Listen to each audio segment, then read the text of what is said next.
The Merkel era is drawing to a close, and after 16 years in government, Angela Merkel will finally get a long-awaited rest. Und dann werde ich vielleicht versuchen, was zu lesen, dann werden mir die Augen zufallen, weil ich müde bin, und dann werde ich ein bisschen schlafen und dann schauen wir mal, wo ich auftauche. At the end of September, Germany voted. This is DW News, and these are our top stories. Germany's center-left Social Democrats say they have a mandate to govern after winning a narrow victory in the country's parliamentary elections. The SPD was elected the strongest party with 25%. So soon, it's tschüss to Angela Merkel and hello to new Chancellor. Not so fast. As with most things in Germany, there can be a long process before a new Chancellor is elected. And this time, it's as much about the frontrunners for the Chancellery as it is about the kingmakers from possible coalition parties. So who will be the next Chancellor, and what happens to Germany after Merkel?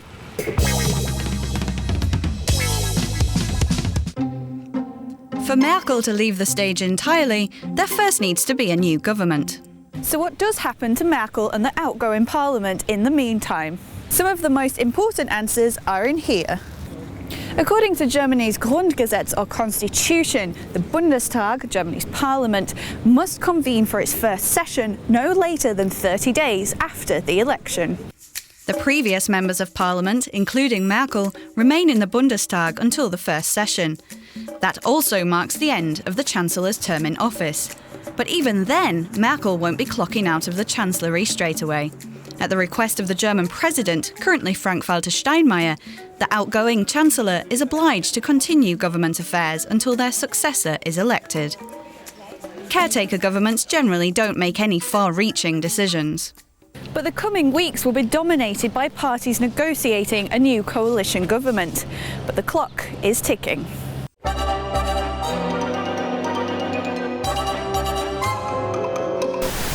So who will be Merkel's successor?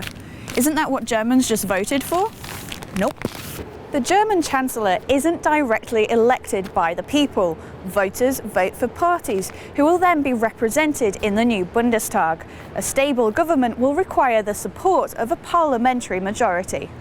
Usually the new Chancellor is the candidate from the strongest party, but that isn't always the case.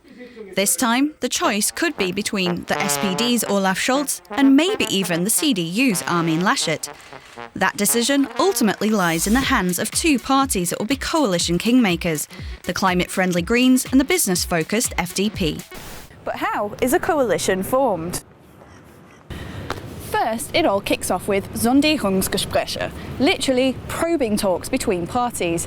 Only if the chemistry's right will some parties go into Koalitionsgespräche, or coalition talks. Two coalitions look most likely. One option is the traffic light coalition, with red for the Social Democrats, who got the most votes, yellow for the business-friendly Free Democrats, and green for, well, the Greens. While the SPD and Greens could get along quite harmoniously, getting the Free Democrats on board could be trickier. The FDP opposes the SPD and Greens' plans to tax the wealthier and wants to stick to Germany's strict balanced budget rules.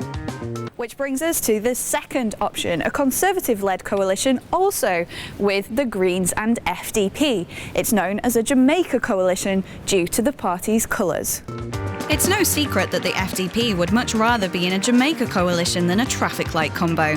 In a Jamaica scenario, it's the Greens who would be harder to convince, particularly when it comes to meeting Germany's climate goals. The Greens also want to see more public spending than the CDU, CSU and FDP. But on the sidelines, bilateral talks between the Greens and FDP have already started. Ultimately, it's these kingmakers who will influence who becomes Merkel's successor.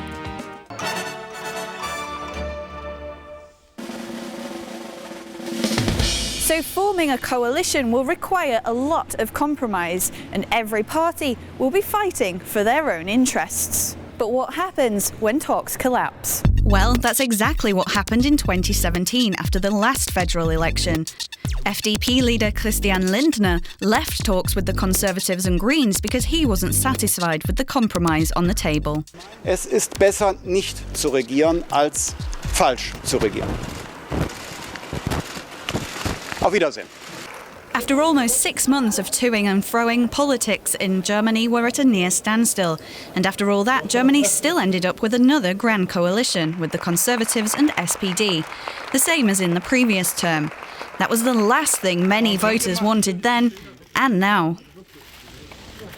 If talks really hit a wall, a minority government is possible, but that's always been avoided in the interest of stability. And if there's one thing Germany loves, it's stability. The absolute last resort would be fresh elections. But that's highly unlikely. And there you have it. There could be some long nights, weeks, if not months ahead. The only thing we can be sure of, it will be a man sitting in the Chancellery. If talks drag on and Merkel stays in office till mid-December, she'll become Germany's longest-serving Chancellor. And when she does leave, it will mark the end of an era and the beginning of a new one, most likely with more parties represented in government. And that means even more negotiations and compromise in German politics in the future.